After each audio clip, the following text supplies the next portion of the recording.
Well, hey there, Christopher James, and I thought that it would be easier for me to go over some of the characters for Blood on the Clocktower, Bad Moon Rising, and just give you a couple more little details to get us started so we don't spend most of the game going over the rules, okay? Now, Bad Moon Rising is a little bit different because there's more opportunities for people to be eliminated during the game, to die at night. There's also opportunities for characters to come back, okay, be resurrected, and also to be safe from dying at night and safe from execution.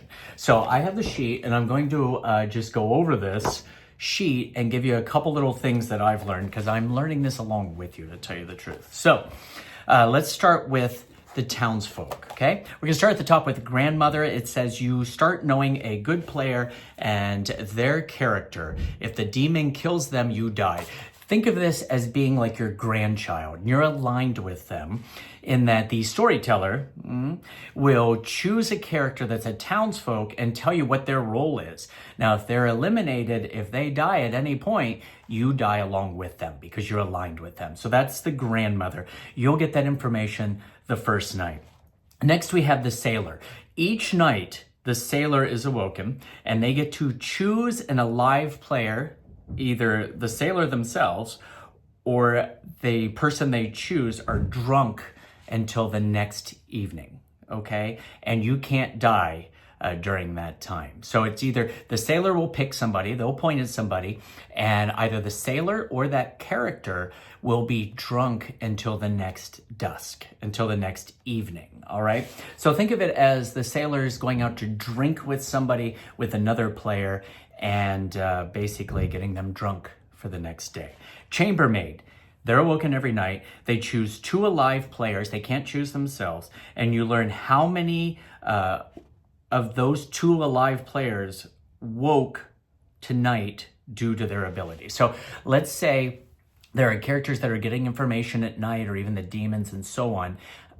What will happen is the chambermaid will be woken up. You'll pick 2 people, and the storyteller will tell you how many of them got woken up and got information during the night or did something during the night. Now, that's going to create all kinds of confusion because you have to figure out why they were woken up and so on. So that's good. Exorcist, each night, except for the first night, you get to pick a player, a different one every night. You can't pick the same player 2 nights in a row, okay? You can pick the same person, just not 2 nights in a row. And the demon, if the demon is picked, they learn who you are, but they can't eliminate anyone that night, okay? So each night you choose a player, different than last night. If the demon is chosen, learns who you are, then doesn't wake up that night. So the demon will learn who you are. Basically, you're exercising them for that night, and they will not be using their ability to get rid of somebody that night, okay? The innkeeper is kind of like the sailor. Each night they'll pick 2 people, and those, they can't die during that night, but one of them will be drunk until the next night. There's a lot of drunkenness in this one. All right, so the innkeeper, just think of their hospitality. Their hospitality lets them pick 2 people, and they're sheltering, they're protecting them in the inn, and nothing can happen to them until the next night. And one of them is drunk, so they'll get the wrong information. The gambler. This one's a risky one because each night they're woken up, they can choose a player, and they can guess what that character is, but if they're wrong, they die. So they're gambling on the fact that they have figured out who someone is. If they choose a player and guess their character, but if you're wrong, you die. So you can choose yourself if you're the gambler, okay? If you want to do that. The gossip is an interesting one because each day, during the day, they'll make a public statement. And if that statement was true, if they declare so-and-so is this, or some information about one of the players, if that's true, then a player will die during that night, okay? So that's the gossip because they're always a troublemaker. The courtier is kind of like the innkeeper and the sailor. Once per game at night, choose a character, and they are drunk for 3 nights and 3 days. So that's like a longer effect. So they stay drunk for 3 nights and 3 days, okay? And let me see, I have some other notes. No, okay. The professor is kind of a weird one because if you go to school long enough, apparently you get this. Once per game at night, you can pick one of the dead players, one of the players that has died. And if they're a townsfolk, they are resurrected and they get all their abilities back. So if they had a one-time ability to get information, they're going to get it that night when they're resurrected. Okay, so they're back to normal. They're just back to normal. But you can only do that once per game. So you want to save that up. Minstrel, again, when a minion dies by execution, okay, all the other players are drunk until dusk tomorrow. So if a minion is executed during the day, everybody is drunk. There's a lot of drinking in this town. There's a lot going on. Tea lady. If both of your alive neighbors are good, they can't die. So if both of them remain good, they can't die, okay? There are some exceptions with the assassin. The assassin can kill anybody despite ability, but we'll get to that. The assassin is one of the minions, and we'll get to that shortly. Let's see, the pacifist, executed good players might not die, so they can protect a good player. And the fool, the first time you die as the fool, you don't die. So basically you get 2 lives. That's how that works, okay? It's just the first time you don't die, the second time you do. So outsiders are kind of neat. There's a goon, okay? Again, just follow along on the sheet if I should have included it with this message. Goon, each night, the first player you choose with their ability is drunk until dusk, and you become aligned with them. That means that when you choose a player, if it's an evil player, now you're evil. If it's a good player, now you're good. You keep switching sides, basically, is you can keep switching sides during the night. It's a little complicated. We'll go over that more in person, but they keep changing alliances. The lunatic is one of my favorite ones, okay? This is one I like. You think you're the demon, but you're not. And the way that we do this is during the game when I have you pick a token, okay? You're gonna pick your token. If you get the lunatic, that role will be switched with the actual demon. So whoever picks the lunatic will become the demon, all right? And the person that picked the demon still thinks they're the demon, but they're not. So their abilities don't work. And so at night, when the lunatic, the person that thinks they're the demon, because they picked the demon one, will wake up and point at somebody they want to execute or use their power, the real demon, okay, the one that picked the lunatic one, I hope I'm explaining this good enough, will be woken and told who the lunatic picked. And so they can either go with it or they can not go with it. They can make it kind of confusing. The tinker is kind of a weird one. The tinker just might die at any time, at any point. The storyteller could be like, you're done. The moonchild is fun to me as another outsider. When you learn that you have died, you publicly choose one alive player. And that night, if they're a good player, they die. Basically, you curse somebody, okay? So if you die, you get to pick one alive player, and if they're a townsfolk, they will die that night. You're cursing them to die that night. Now let's get on to the minions.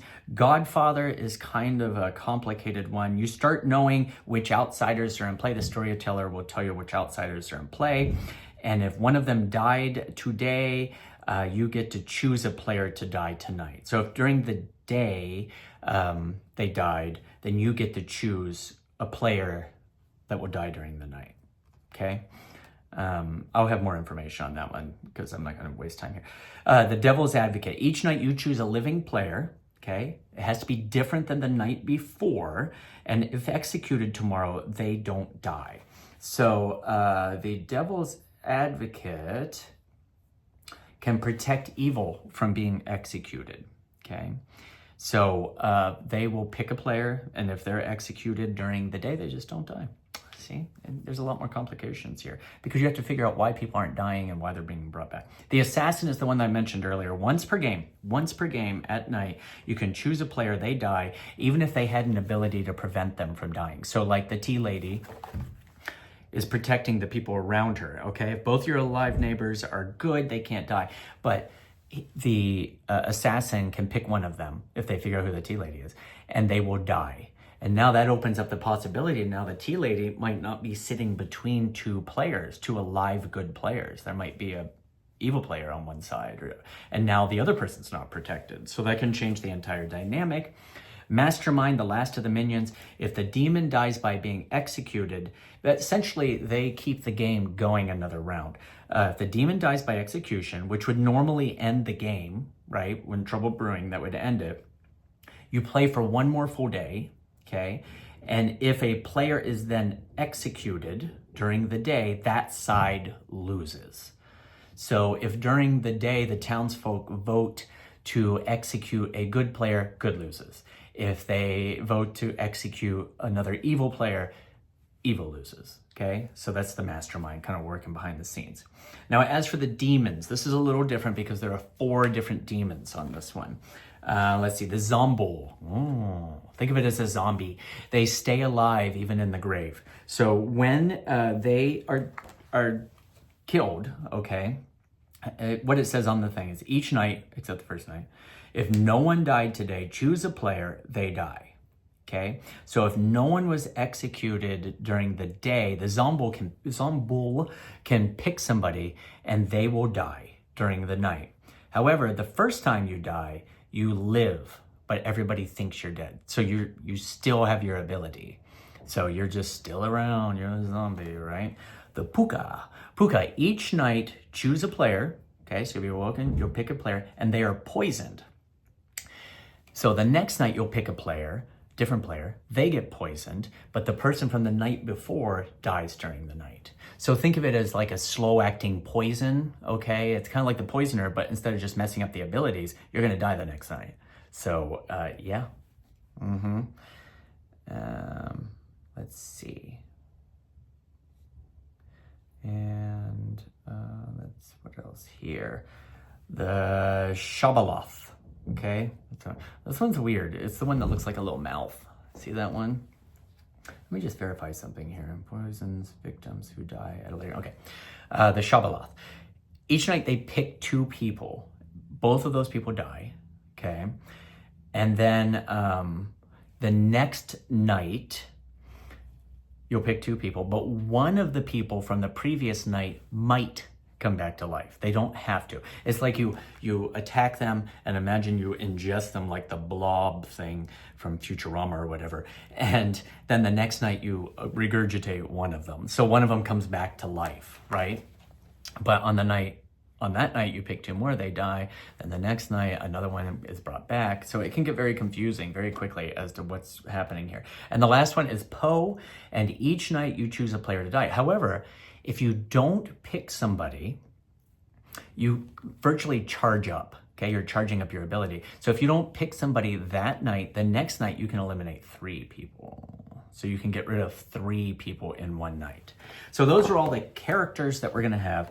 We're gonna go over these in detail. I'm printing out all the sheets that will explain them. Of course, this is a learning process for our first one. I like this game a lot more because there's more abilities and there's more chance to eliminate more people at one time, but bring them back, and you don't know who's alive and who's not alive. You don't know who the real demon is and who's pretending to be. You don't even know what you are sometimes. And there's more times that the person can be drunk, because I think that makes the game a lot more interesting. So that's Bad Moon Rising, just a brief little synopsis. Oh, one other thing that I want to point out, unlike Trouble Brewing, if the demon is executed, they're done. Like the game is done, right? The demon in this one cannot pass along their ability, like to the Scarlet Woman or the Imp or something like that.